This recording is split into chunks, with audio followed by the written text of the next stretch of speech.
ஓம் சாய்ராம்.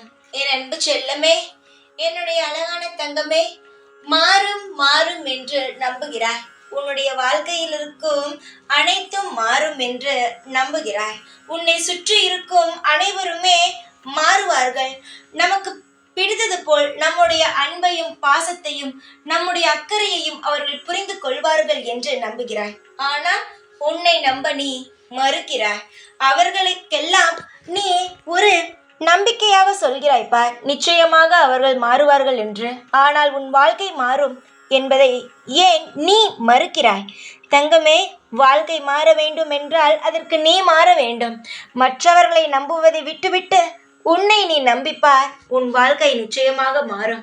அடுத்தவர்கள் யாரும் உனக்கு ஒரு வேளை எந்த ஒரு சாப்பாடும் கொடுக்க போவது கிடையாது. நீ உழைத்தால் மட்டும்தான் உனக்கு அந்த இடத்தில் நிம்மதியான சாப்பாடோ உடையோ எல்லாம் கிடைக்கும். மற்றவனை நம்பினால் ஏமாந்து போவது மட்டும்தான் மிச்சமாகவே இருக்கும்.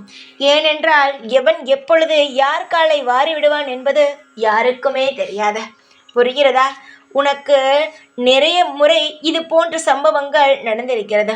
சிலரை நம்பி போவாய், ஆனால் தேவையில்லாத அசிங்கங்களை பெற்று வீடு திரும்புவாய். அப்பொழுது எவன் உன்னை அசிங்கப்படுத்தினானோ அவனை திட்டமாட்டாய், அப்பொழுதும் அந்த தெய்வத்தை தான் திட்டுவாய். தங்கமே, எவன் உன்னை அசிங்கப்படுத்தி அவமானப்படுத்தி உன்னை ஒரு இடத்தில் நிற்க வைத்தானோ அவனுக்கு முன்னாக நீ எழுந்து நிற்க வேண்டும் என்றால் அவனுடைய உறவிலிருந்து சற்று நகர்ந்து வந்து உனக்கென்ன வேலையோ அதை நீ தொடர்ந்து முயற்சி செய்து கொண்டே இருந்தால், தோல்வியே வந்தாலும் முயற்சி செய்து கொண்டே இருந்தால் அவனுக்கு எதிராக நீ தலை நிமிர்ந்து வாழலாம்.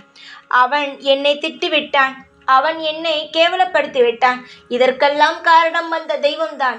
அந்த தெய்வம் என்னை இந்த நிலைமையில் வைத்திருப்பதினால் தானே நான் இப்படிப்பட்ட அவமானங்களை எல்லாம் சந்திக்கிறேன் என்று சொல்கிறாய். ஆனால் நீ ஏதாவது முயற்சி செய்தாயா என்று யோசித்தாயா? எந்த முயற்சியும் இதுவரை நீ செய்து இருக்கிறாயா?